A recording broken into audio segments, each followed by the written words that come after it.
Welcome into another edition of That's Deep. I'm Tommy Z, joined as always by Johnny Bravo. We had a pretty interesting card last week. It was a bit of a dumpster fire to dive into and a lot of controversy. Card went pretty well for me overall. I actually benefited from that Duvall fight. I had Duvall at 2-1 early in the week, and obviously that worked out. But yeah, Isaac Bulgarian apparently took a dive. That's the word on the street. A lot of controversy. FBI is involved now. How you feeling about all that, Johnny? And how did that affect you last week? Yeah, it's pretty crazy to think, like we sit here pretty much on this YouTube channel every weekend. We watch every fight, and we would always say like this fight was rigged or the scorecards are rigged, and now coming to light that we actually seen like a fixing in the process. Like it actually happened right in front of our eyes, and we were on the live show and we were able to we seen the line going crazy, didn't make any sense, and we all bet Del Valle money line and inside the distance. Unfortunately, we didn't take the round one prop. Like it got smashed from plus 850 all the way down to like 5-1, which is pretty crazy. I mean, it's just blatant and obvious, and then you go back and you look at some of these fights that were stopped. And also Jason Herzog, he has to be involved in this in some point. I mean, go back and look at some of his fights, like the Cannonier fight. I mean, the Cannonier Imanov fight where Cannonier's, he got rocked, but he's still on his feet. He's still defending himself. Herzog jumps in and stops it. The Derek Lewis and Teixeira fight, Teixeira was working his way back up to his feet. Lewis was barely hitting him with any shots. Herzog jumps in, stops the fight early, and then lets Muhammad Yahya take an absolute drubbing and get dropped the record like 6 times, and then stops it right when it gets to the over 1.5, which was pounded right before the fight started. Somehow they were betting over 1.5 in a Yahya fight, which makes no sense, which Herzog was involved in that fight. You go back to the Weili Yan Jiaonan fight where she was pretty much choked unconscious. He picked her up, carried her to her stool. I mean, this guy he's either the worst referee to literally ever do it, or he's corrupt and he's taking money. And I mean, it just makes no sense. And then you go back, you look at like the Bobby Green Grant Dawson fight. Bobby Green has no power. I mean, lays Grant Dawson out with one punch cold. Grant Dawson's a -700 favorite. The Hoopy fight, I think, Bobby Green, I mean, yeah, he took a spinning heel kick, but it barely grazed him and he was out cold. I mean, that's kind of fishy to me. Just going back and looking at some of these fights where there's just sketchy endings to it, you really start to think, and like, we bet this shit every weekend, and it's crazy now to think that we have to worry about a fight being fixed or somebody being paid off. You go back and you think, like, what about all the people that were actually smart in doing it? That just was like, there was no text message records, no phone call records, no nothing. They just had a face-to-face meeting and said, hey, I'm going to pay you this. You take the dive, do whatever. Doesn't tell anybody. Boom, boom, boom. Makes the money like that. This idiot probably went and told 5, 6 different people, and then they told people, and then everybody just started betting it, and then now it gets flagged, and now it looks obvious. You see Bulgarian when he's walking in, he looks nervous as hell. Right before the fight starts, he looks nervous. Yeah. And then the defending, I mean, in there, he looked like he'd never shot a takedown before in his life. I mean, this guy is a round one absolute killer, and he came out, shot a takedown, couldn't even complete it, didn't even want to complete it, gets his back taken, and then instead of defending the choke and grabbing the top hand, he starts punching the guy and not even defending it. Like, it just looks really bad. It's a big black eye on the sport. Dana White came out and, he had his bullshit little interview with TMZ Sports where he did a lot of collateral like damage and tried to like defend it, and they knew they knew that this fight was flagged, and they proceeded to let this fight go on. Like, just doesn't make any sense at all to me. It's just really it's like, it makes me not even want to bet this sport anymore. It's that bad, because you think of all the times that it probably was fixed and we lost money on it. Yeah, for sure. Yeah, and it's weird too that he talked about they had flagged it, and he actually asked Bulgarian in the back, like, if it's to that point, I mean, it feels like the fight should have just been canceled. And yeah, these guys did it completely wrong. I mean, they made it as obvious as possible. You're talking about betting a guy that never loses the first round to lose in the first round. Like that's insane. I mean, I was on Del Val, pre-flop. I thought he could beat him late, but I never thought he was just going to come out and just buzzsaw through him. Like, that's absolutely insane. And yeah, with the Herzog thing, man, that Weili fight, that kind of started to raise all of our suspicions. And then there was, fight after fight the next few weeks with him. And that's a guy that we all said was the best referee in the sport for years. And then all of a sudden now, every time he refs a fight, we're like, you never know what he's going to do. And it's very strange. So yeah, it sucks because I love betting the sport. I love the sport of MMA, and obviously this stuff happens all over. You see it in the NBA. I'm sure there's probably stuff happening in the NFL and Major League Baseball. It's just one of those things. Yeah, it's ugly. And it sucks because we put so much work into this stuff, and to have to worry if it's legitimate is, yeah, it makes it tough. But I guess we move on. I mean, we got 4 more cards this year. I'm sure, we saw this in the past with the Derek Minner fight. Derek Minner was injured going into that fight, and James Krause bet that fight heavy for him to lose. So and who was a Bulgarian disciple is who? Right, exactly. Yeah, Bulgarian was from that camp. And then the Onama fight. Onama didn't even throw a punch in his fight. And who's he under? He came under James Krause in the main event. He didn't even throw a punch, and he got absolutely beat down. Yeah, that looked kind of fishy too. Yeah. So, yeah, I don't know, man. Obviously now the suspicions are raised, and if you're going to be trying to do this stuff, you're playing a pretty risky game. But I don't know, man. A lot of these fighters, they don't make a ton of money. So when somebody puts $100,000 in front of them, $50,000 in front of them, they may take stupid bribes. And yeah, if you're making 12 and 12, and then somebody comes and puts $70,000 on the table, I mean. Yeah, you see a lot of fighters talking about, oh, I was offered to do this. I was offered to do this. A bunch of fighters. Oh, yeah. Vince Morales, I think it was. It's stupid. And then he says, oh, it was just a joke. Yeah, right. Now the FBI is going to be knocking at your door. Yeah, it was a joke, huh? And then who? Lando Bonata, too? Lando Bonata, I mean, Vanessa Demopoulos. I mean, what? As soon as I saw that, I'm like, you are an absolute moron, because now they're all going to be getting questioned, and they're going to be getting who asked you, and yeah, it's just so stupid. But yeah, I mean, it is what it is. Unfortunately, we just got to kind of roll with it, and hopefully some justice prevails, and hopefully this stuff comes legitimate from here on out. I'm sure there's going to be other things, but if they have suspicions like that, I feel like they have to cancel the fight. It's just, I don't understand. Yeah. But so I guess we'll jump into this card, though. We've got a card to break down, and we're nearing the end here for this year. So the first fight, I don't have a graphic for it because the UFC site doesn't have the fight listed. But we got Jackson McVeigh taking on Zach Reese.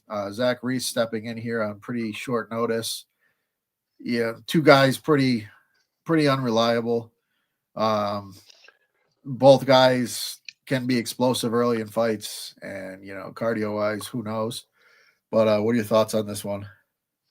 Yeah, Jackson McVeigh is absolutely terrible. He's not a good fighter. Long and lanky. I mean, I guess he's got some submission skills, some grappling, but he going to want to get it into the clinch and kind of make it dirty. Not the best durability. He's looked like absolute shit since coming into the UFC. Finished in both fights. not UFC level, but he's here. So they tried to give him Dante Johnson, which I think Dante Johnson, I don't know, that fight was kind of fishy too last week. And yeah, they were going to give him Dante Johnson, but Nevada didn't clear it. So in steps Zachary Reese. Zachary Reese, kind of a first round cannonball coming out. He's going to come out. He's going to be firing. He's going to try to knock you out. He's got good striking, good power in his hands. Questionable cardio, but he has gone 15 minutes before. I don't know. I like unders here. Probably Zachary Reese round 1. Probably just runs right through this guy. Yeah, same. Like the unders. Don't think McVay is good at all. Don't think he belongs. Zach Reese, he's had a couple disappointing performances, but like you said, we have seen him go 15 minutes and, cardio, not the greatest, but I would trust him a little bit more. And I do think he's a little bit more explosive and actually not saying he belongs here at the UFC level, but I'd say he's more belonging, or he's more deserving to be here. He'd probably stick around a little bit. So yeah, Zach Reese for me, like the unders. I think he finishes them, and we move on. All right, our next fight is a pretty solid one here. We got Miles Johns taking on Daniel Marcos. Bantamweight bout. Miles Johns is a guy, he's got a good grappling game. He's got a good striking game, pretty durable. Not always the highest volume. He's had quite a few decisions in the UFC. Taking on Marcos, got a really good record. He's had, he had kind of a sketchy win over Davey Grant, but he got the job done over a pretty solid fighter there. Two guys that generally will stand and bang. What's your thoughts here? Yeah, this is an interesting one. Kind of two low volume guys. I mean, Miles Johns, kind of a wrestle boxer. Good boxing. He can wrestle if he wants, but he doesn't really use his wrestling. He's got decent cardio. Just low volume, decent pop in his hands. Just really low volume. Yeah, and Marco's kind of the same. Good boxer. Doesn't really have too much grappling to go, so he's primarily just a striker, low volume. Yeah, he's had times where he's looked really good against guys, and then there's times where he's fought on like really close margins. Like you said, the Davey Grant fight, he probably lost that fight. He didn't throw any volume in that fight. Somehow he was able to squeak that fight out. I don't know how. But yeah, I see this one as kind of close. I just don't have confidence backing Miles Johns. I don't know. I just never really been a big Miles Johns guy. He's just too low volume. He doesn't wrestle when he has an advantage. He doesn't have the best fight IQ. But, I mean, he could keep it close, I guess, because Marcos is low volume as well. But I lean Marcos probably being the cleaner striker. But, yeah, this one is kind of just meh to me. Lean Marcos, so. Yeah, same.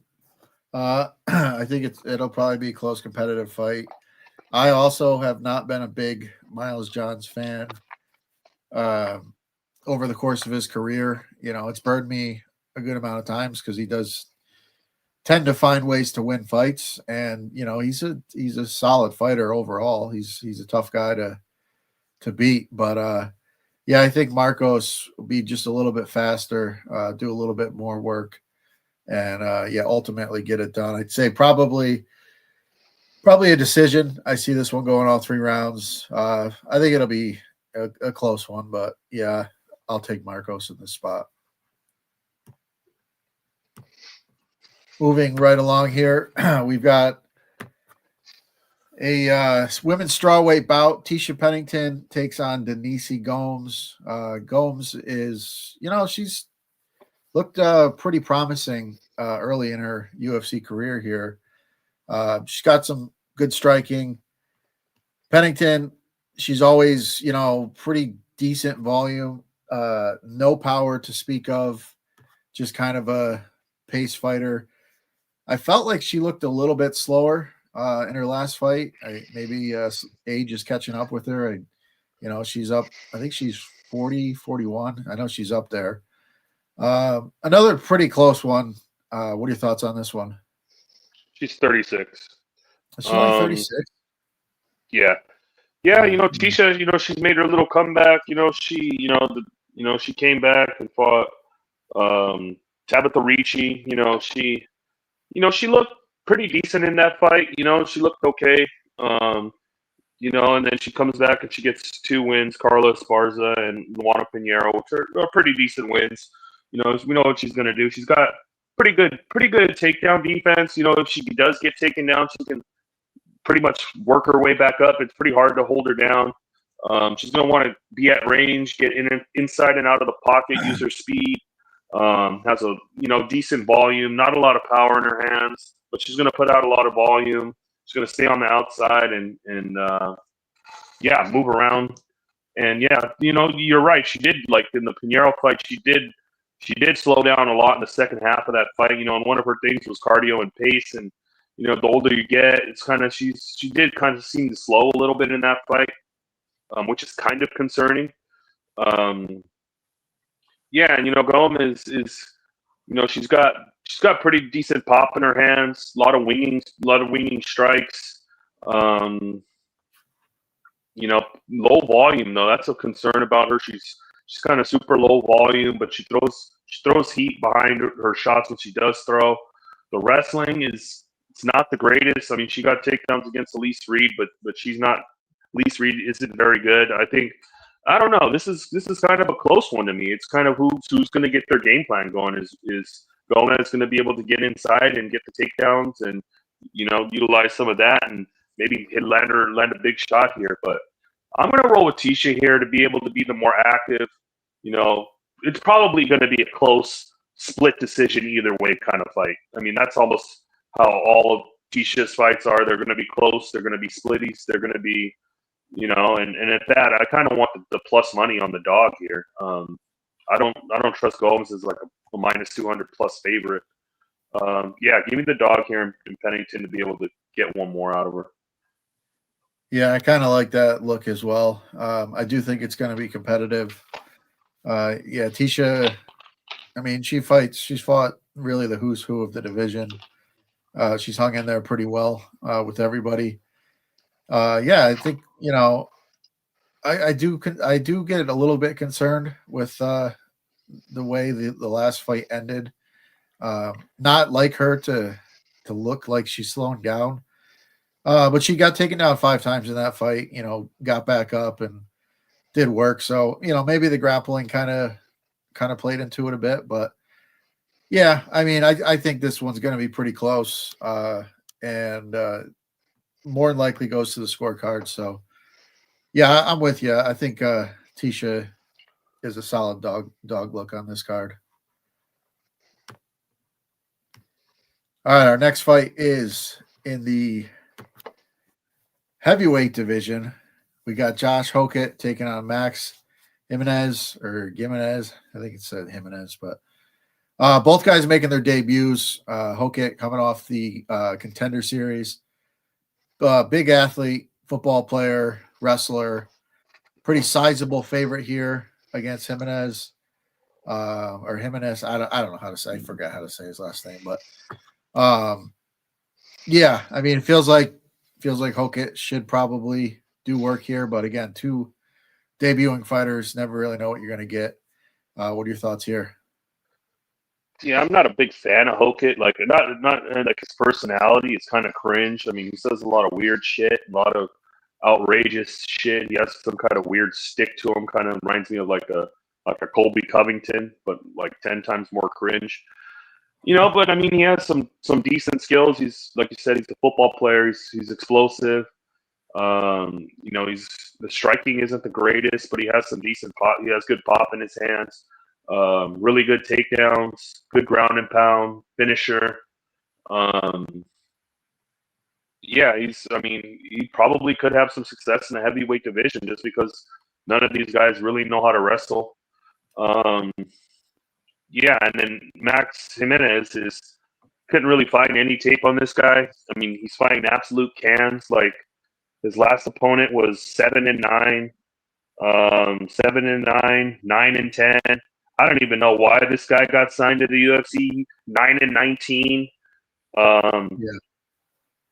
2-10. Like, how does this guy get a shot on a card. Like, you didn't even have to go through the Contender Series. You're just getting signed and brought onto the card. I mean, I guess from what I've heard, he's a grappler. I really don't know what to make of him. I don't know his skills. This is kind of a mystery on this guy. He's fought absolute cans. I don't know how he got here. So yeah, I mean, the pick is going to have to be Hokit. Hokit probably takes him down and just grounds him to dust. Yeah, that's about it. Yeah, same. I mean, when I was looking at him, I was kind of shocked that he was on the card. It does seem strange because, you know, the record, you know, the guys he's fought, not impressive. You know, 6-0 record. Not a lot. He lost of to a 2-4 guy. Yeah, just 2-4.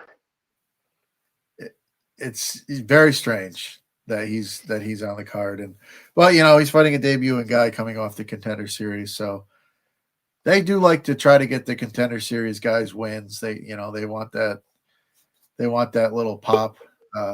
But why sign this guy to a contract? You probably sign him to a 4-fight deal. This guy's an absolute can. I mean, yeah.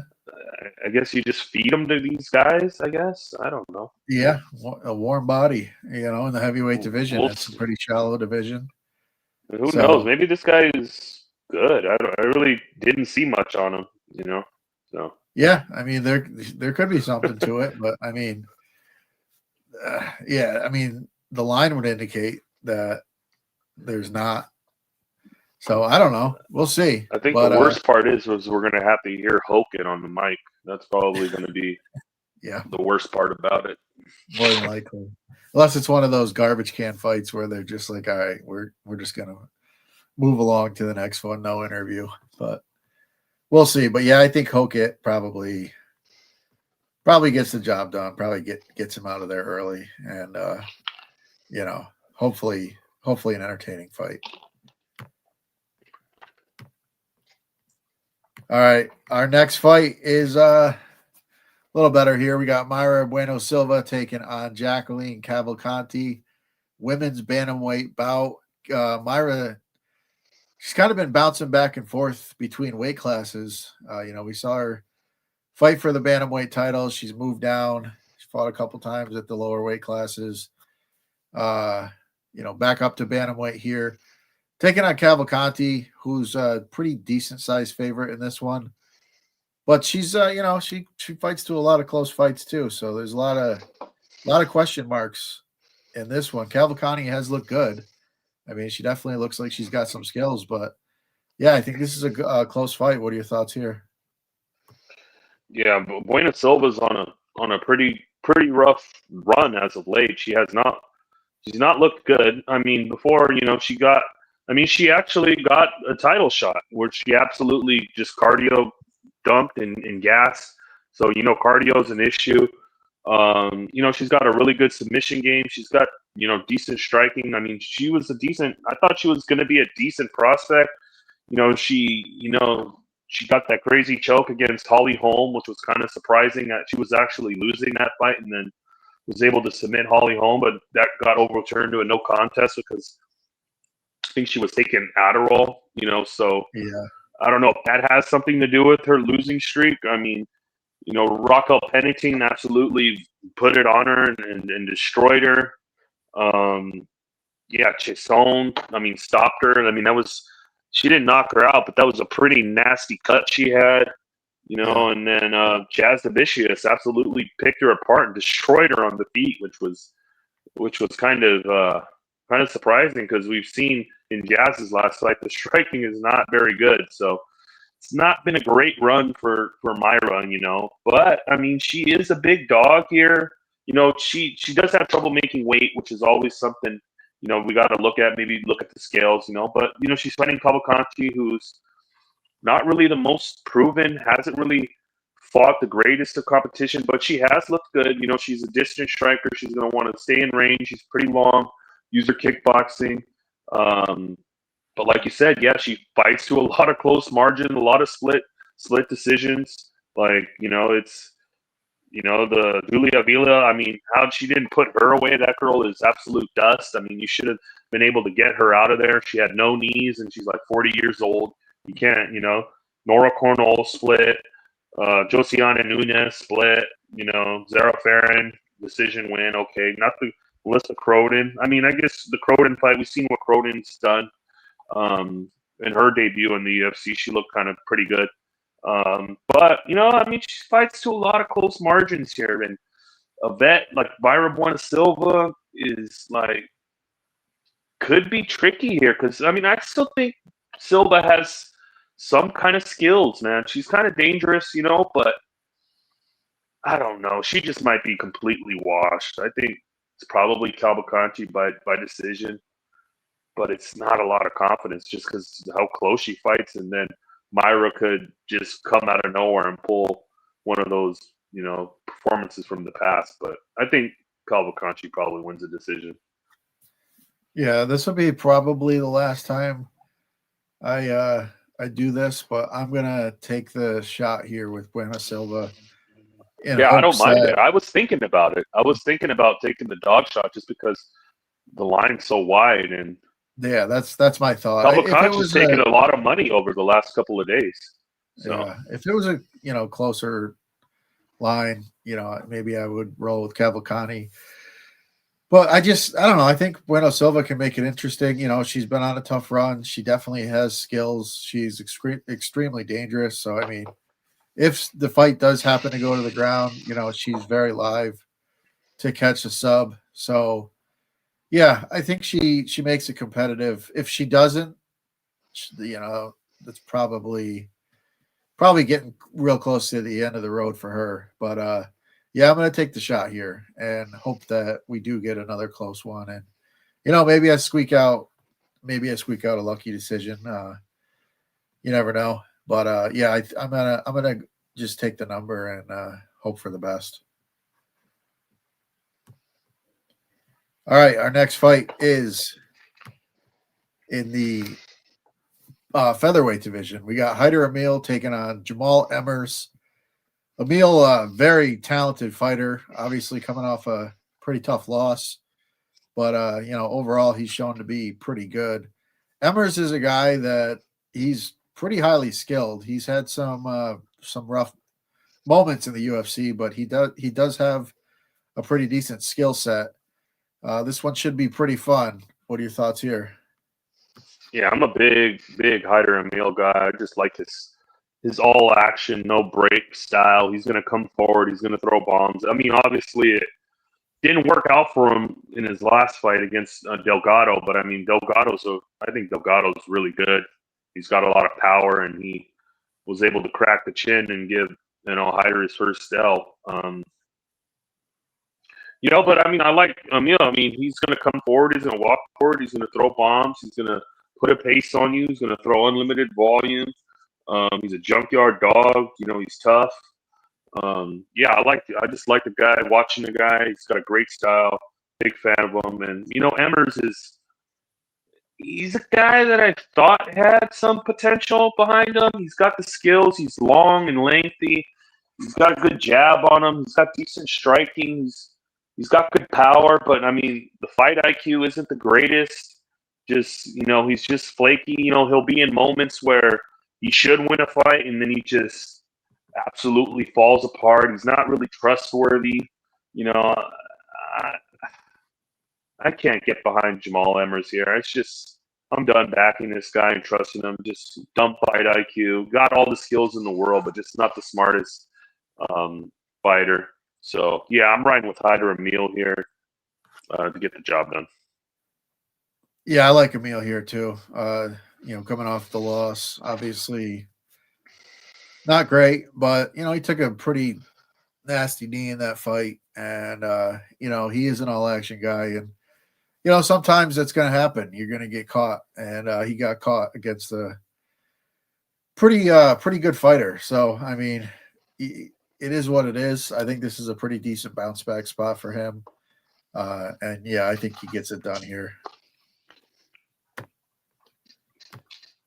All right, we've got another pretty interesting one Here in the middleweight division, we got Christian Leroy Duncan taking on Marco Tulio.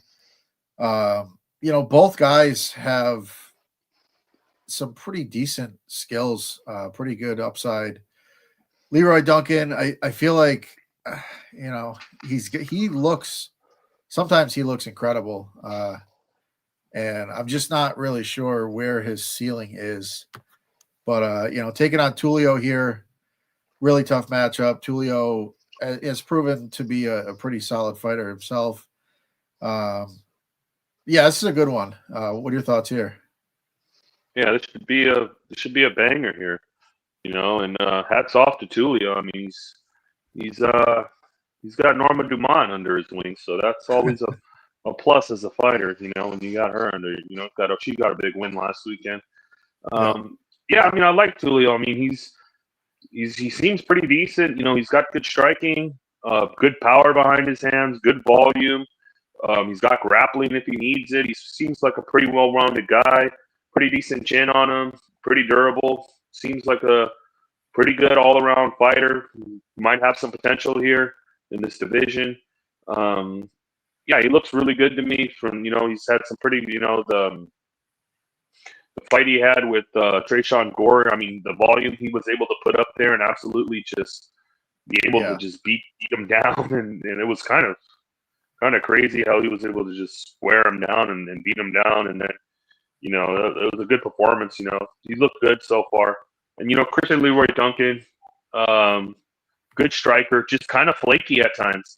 Like he'll be in spots and where you think he should roll, and he's just like he kind of just doesn't do anything. He's got this kind of karate kung fu style striking stance. Good striker, but just at times he's just really super low volume. He's staring, he just kind of gets into a staring match. He doesn't let his hands go at times when he should. That's just my concern with Duncan, is just the low volume output at times. He's got some decent wrestling too if he needs it. It's just worrying that low output but he's got power in his hands. He is a good striker. It's just the low output. It's kind of concerning. He'll sit there and stare at you. And I just think Tulio is just going to probably be walking forward, doing more, putting more volume on him, more pace on him, and just look better in there and do more, and probably win a decision here. I'm rolling with Tulio. Yeah, I like Tulio too. I think just overall pace, it goes to Tulio. Both guys can crack. Anything can happen, but I like Tulio. I like his volume. He's his wins in the UFC, they've looked good.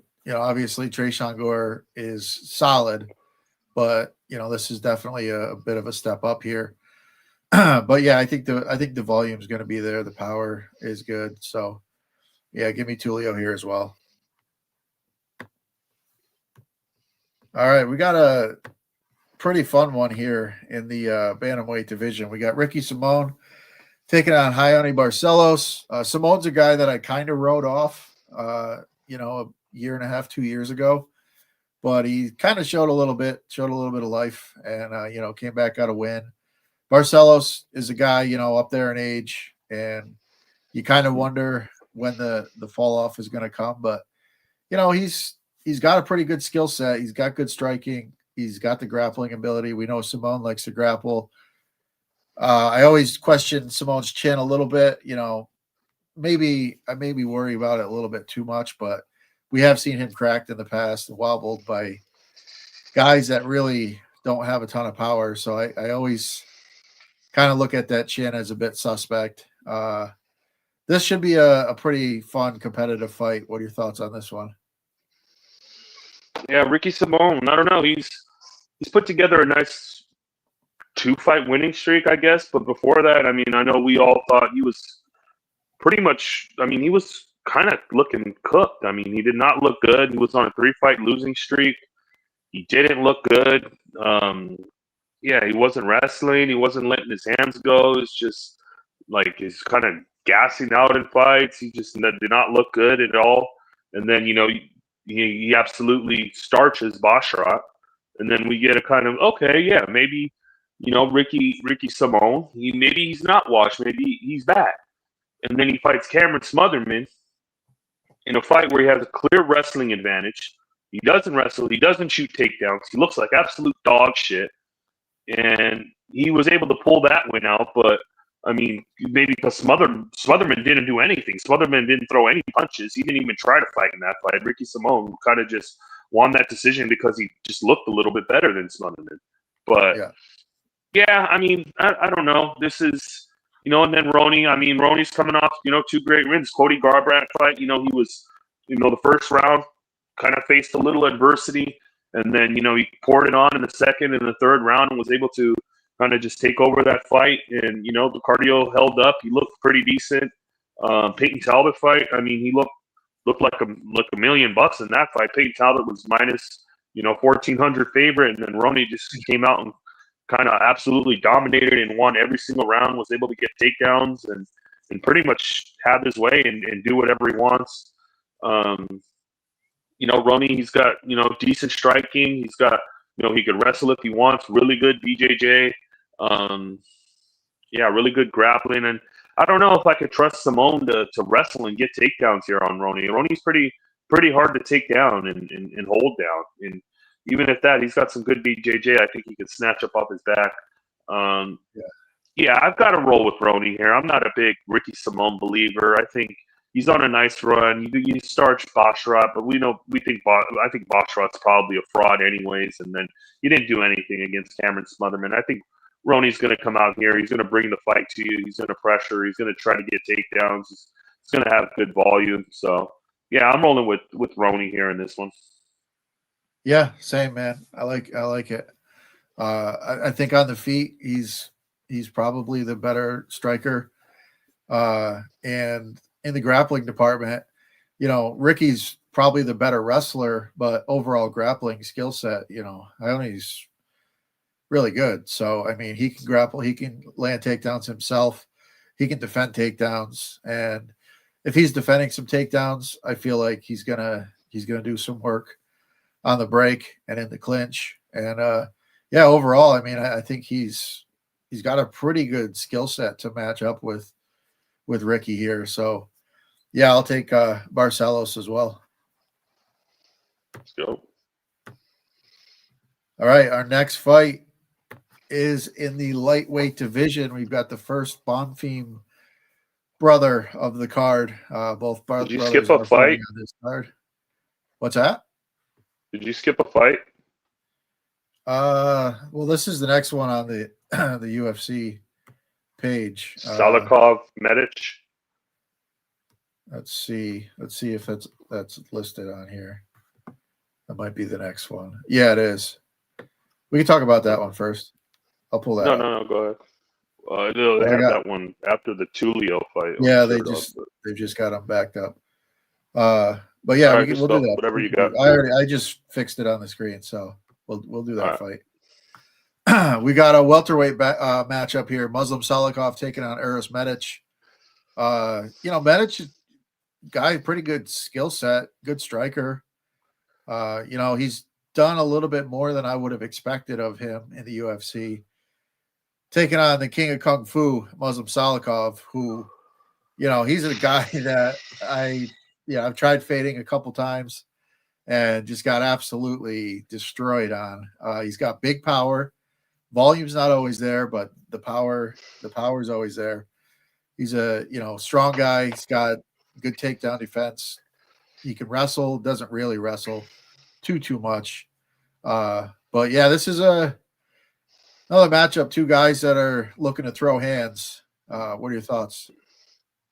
Yeah, I mean, this one should be a fun one. I mean, it should be an absolute car crash. Every Aris Medić fight is pretty much a car crash. He's going to come forward. He's going to throw big bombs, and he has no chin. So, I mean, that's pretty much it. It's either he catches you or he gets caught. I mean, the durability is zero here for our guy Medić. He's a big guy. He comes in there, throws big bombs, and no chin. So, it's hard to really tell on this guy. He's hard to trust him as a favorite. It's not very trustworthy kind of guy. You want to back. But I mean, he's got the power in his hands to put anybody out if he has to. I don't think there's gonna be no grappling in this one. Like you said, Salikhov has some wrestling, but he's the kung fu, whatever the fuck, kung fu fucking king or whatever he's called. He throws these spinning kicks. He's a decent striker. He's just low volume, kind of. So at times he can be, but I mean, if he hits you, I mean, he's got big power in his hands. He's like 58 years old, but I guess they say he's 41. I mean, his last fight, I mean, he absolutely Carlos Leal I think he needs to be investigated. Maybe he took a dive, but yeah, Carlos Leal was a minus 750 favorite and got absolutely starched by this guy. So it's like, man, I don't know about that one. And then Song Kanon absolutely nuked him and then won a split over Ponzinibbio. I mean, he's on a little run here. I mean, he's 41. He's on a run. I really don't know. I really just don't trust the durability of Medić. It's just, right. It seems like if you hit this guy flush, he goes down, Yeah. I like unders here, probably unders and parlays. I don't see this going very long, no matter who gets it done. But I'm going to lean that. I'm going to go with Salikhov here, catches Medić with a big shot and is able to clip him early and put him away. Catches him coming in with something. Yeah. Give me Salikhov. I've been on the wrong side of this guy too many times, and maybe now we back him. Now we're gonna back him, and then he's gonna fucking get starched. So yeah, exactly. Buckle up for that one. Well, I remember. I think we were all on Leal in that last fight to knock him out because he looked like an absolute killer the previous fight. And even in that fight, like he came out and we're like, look at this guy. He just doesn't stop. And he's throwing bombs and he's got him backed up. And the next thing you know, he's flat. And we're just like, what the fuck? So, yeah, I just think Medić he's going to come forward and they're going to meet in the middle. And I just feel like that old guy power is just going to rear a sneaky head and he's going to clip him at some point. I think both guys could get cracked in this one. Both guys could get knocked out. But yeah, I just think Salikhov, he's going to find a way. Could even be one of those weird spinning back kicks that, Medić does the chicken dance and then it just gets put out. But yeah, Salikhov for me. I like violence in this one. Yep. All right. So we go back to the Bonfim Padilla fight, lightweight bout. Padilla is a guy, another guy who's got a pretty good skill set. Sometimes talk for a bit. I'm going to the bathroom real quick. All right. Sometimes Padilla goes back and forth. I've questioned his skill set.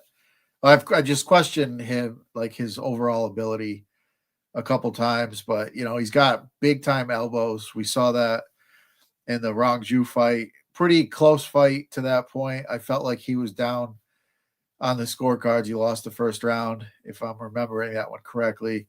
And then just came out and just landed that massive elbow and just closed the eye and didn't even get to the end of the second round before the ref stepped in and stopped it because his eye was completely shut and finished that fight. And, she's shown that he's got the ability to do that. He's tough. He'll stand in the pocket. He'll eat shots. But yeah, I mean, I just don't know exactly what to think about this guy. And then Bonfim, kind of the same thing. He's got a very good skill set, good striking, good grappling. The Bonfim brothers, they train together. They're almost always on the card together. I can't even remember if they've ever fought separate from each other. So they're always in camp together, which, helps.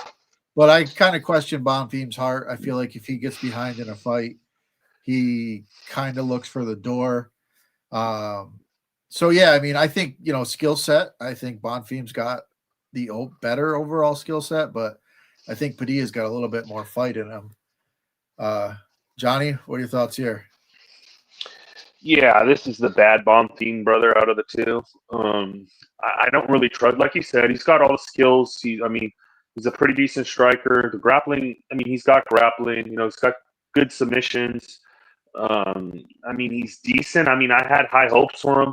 You know, he was a big favorite in the Benoit Saint Denis fight. We were on Benoit. I was on Benoit in that fight, and Yeah. you know, he got ran through in that fight, and then he comes back and beats. I mean, you beat Vince Pichel. I mean, which is pretty much a 40-year-old dustball.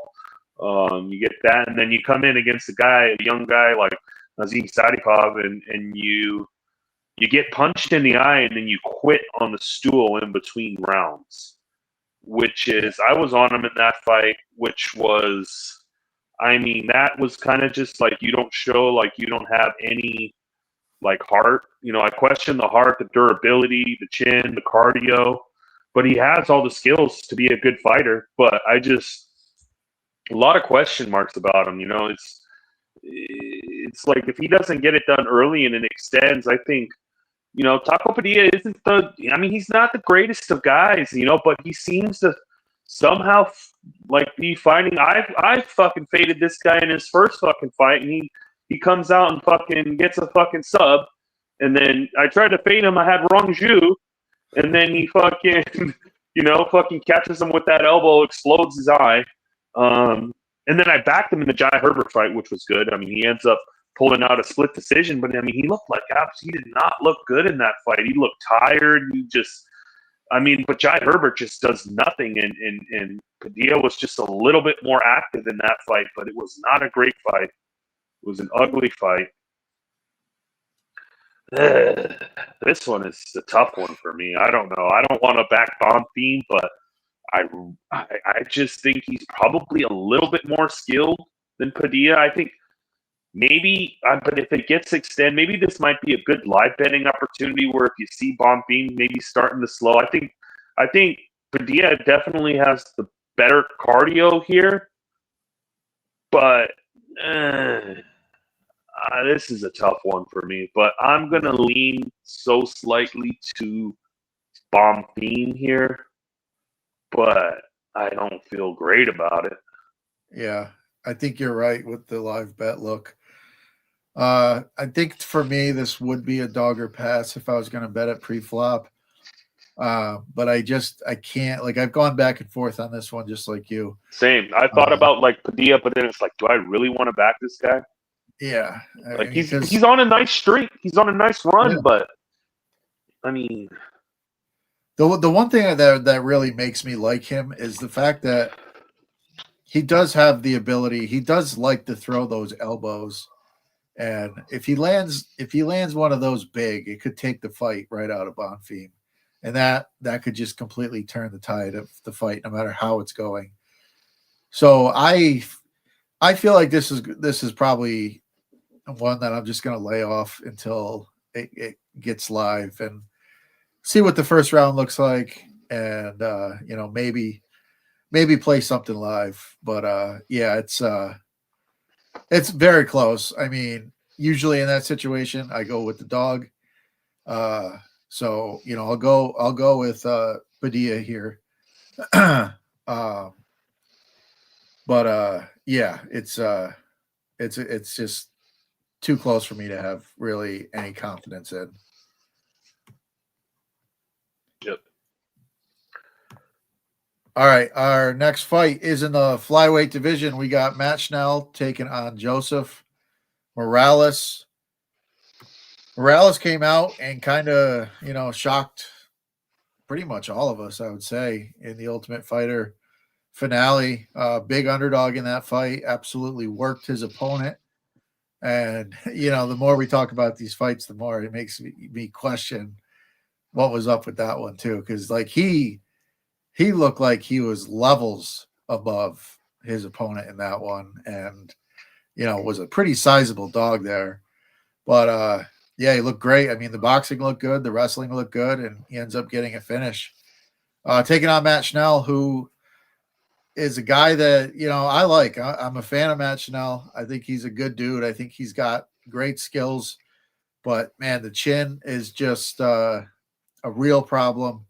He's been on a pretty tough streak. He did get a win over Jimmy Flick, but, you know, Jimmy Flick's a guy that going into it, I figured, Schnell had a shot in that one because Flick doesn't really have power, and he got the win there.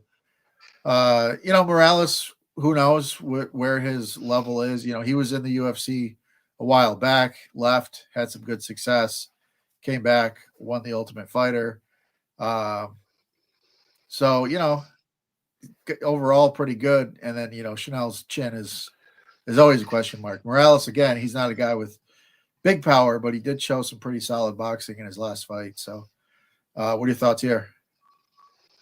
Yeah, Morales. I mean, he's on his second stint here. He went 1-2 in his first run in the UFC, and then got cut. Went to the regionals, and he did what he had to do, grinded, and he got to the tough house, and he looked pretty good in the tough house. I mean, he beat some pretty decent prospects in the tough house.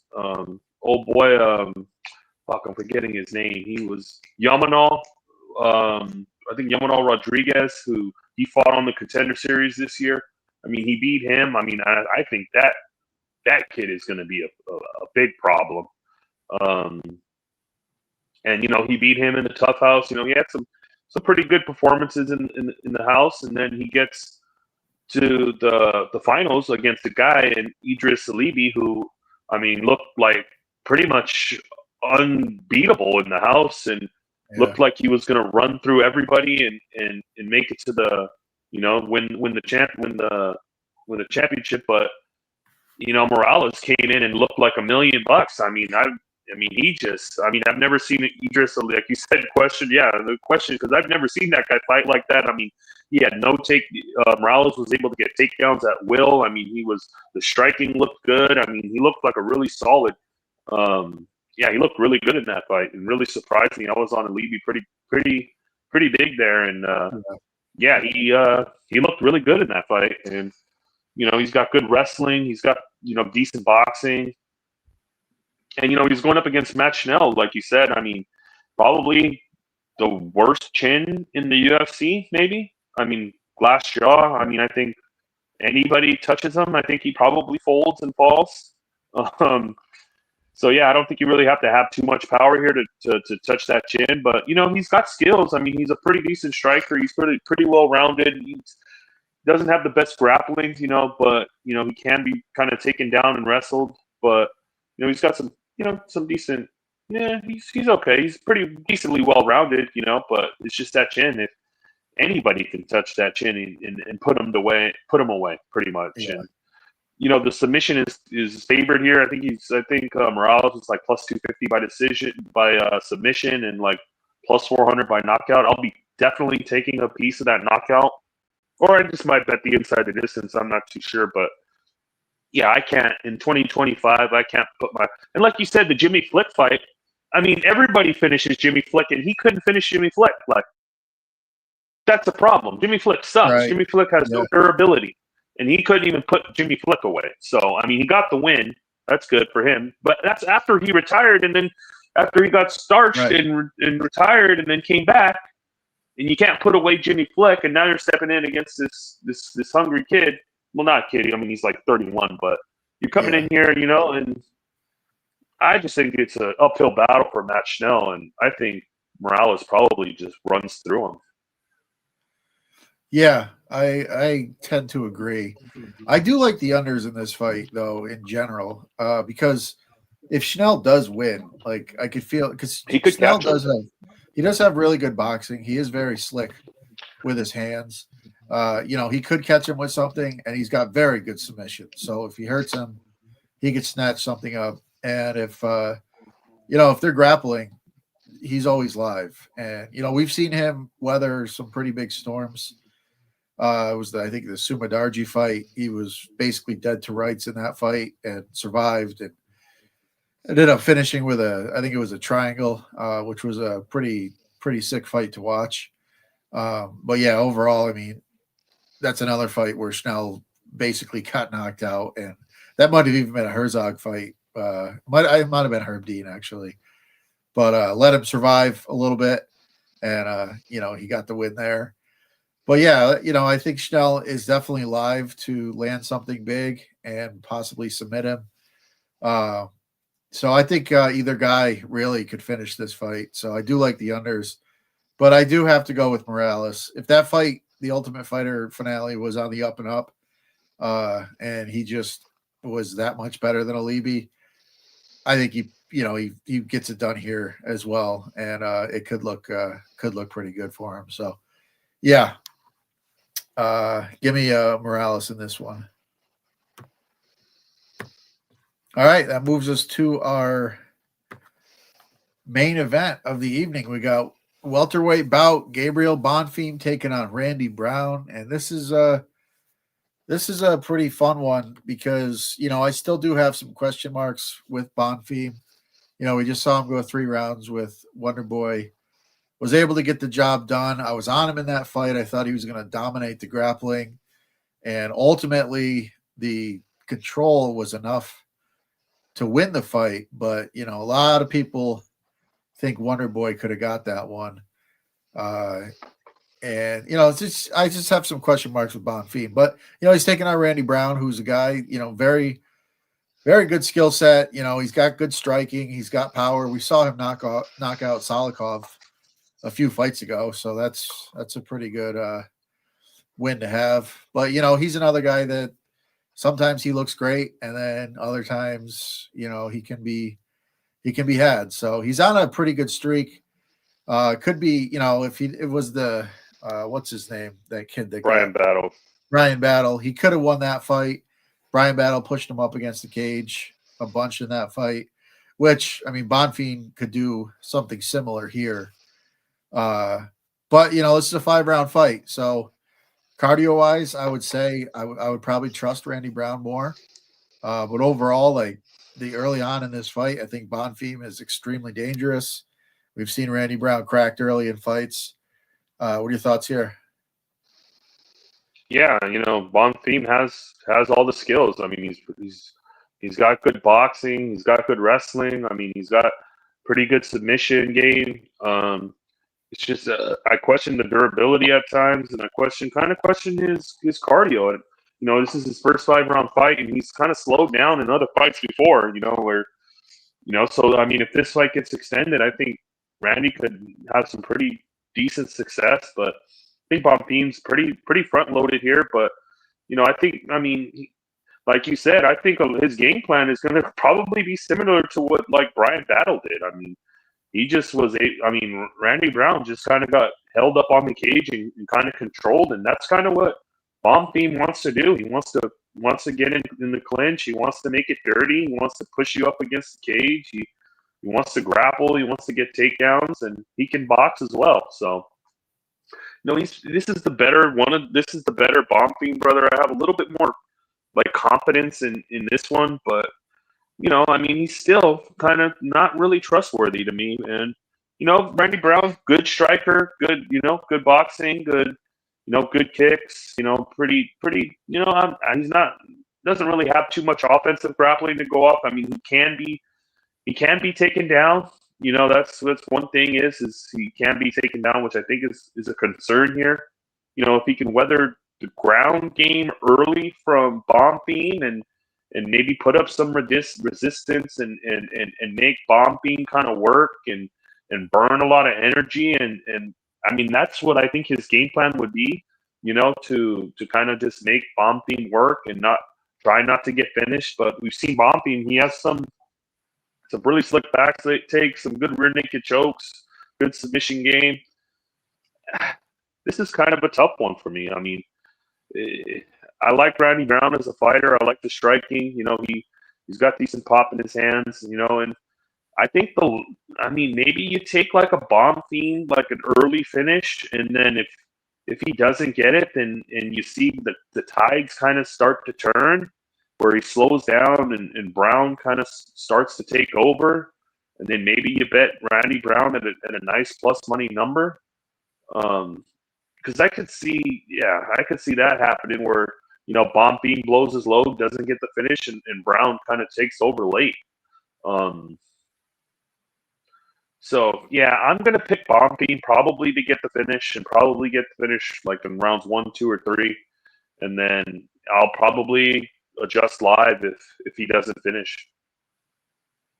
Yeah, I've got basically the same take on the fight. I do like the Bonfim, early finish props.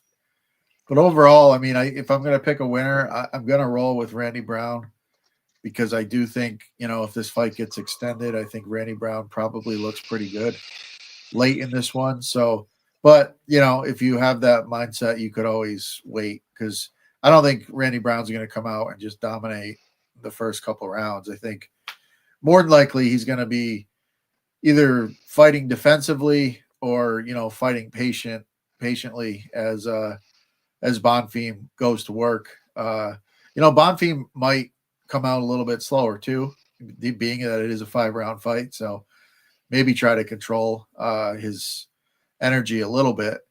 But yeah, I think early on in the fight, Randy Brown, at least the first round, I think Bonfim probably wins. So you could probably get a good live price on Randy Brown. But yeah, overall, if I'm just going to pick a winner, I'm going to take Randy Brown because I do think he can weather that storm and win the fight late. But yeah, I could see myself betting some Bonfim early props. That sub, he does have really, really good back takes, really good submission. So if he does get a good position early, that could be it. So yeah, officially, I'm going to think it was oh, go ahead. No, go ahead. You're right. The Jack Medella Meladena fucking choked out Randy Brown, right? Yeah, dropped him and grabbed the front choke. Yeah. Yeah, right before that fight, my buddy, he goes, Della Maddalena doesn't submit. It was a rear naked. Rear naked. Was it a rear naked? He got to the back. Yeah, he got to the back and choked him. So. Yeah, my buddy was like, he doesn't submit anybody. I was like, no, if he wins, it's probably going to be by knockout. And then he drops him and subs him. I was like, well, he can't win them all. But yeah, so I mean, and that's a possibility here. I mean, Bonfim's got power, so he could hurt him and sub him. But yeah, I'm gonna roll with Randy Brown. I think overall this fight goes long. It's gonna be his to win. So yeah, got a handful of dogs on this card. I do think we will see some dogs winning. So probably fun competitive card. Again, it's not the greatest on paper, but we'll see. It could be a good one. But yeah, that's it. Yep. The boys will be live for NFL tomorrow night. And NASCAR's over with, but we still got the NFL going strong. We've got college football. NBA's back, so they've got some live shows doing the NBA games. And yeah, so tune in over the weekend, catch some tickets with us. Johnny, if you've got anything, let us know. Otherwise, we'll get out of here. No, that's it. Investigate Herzog. That's my only thing. Yeah, agreed. All right, so that's it for us. Thanks for tuning in. Give us a like, share the video, and we'll see you this weekend. We're out. Laters.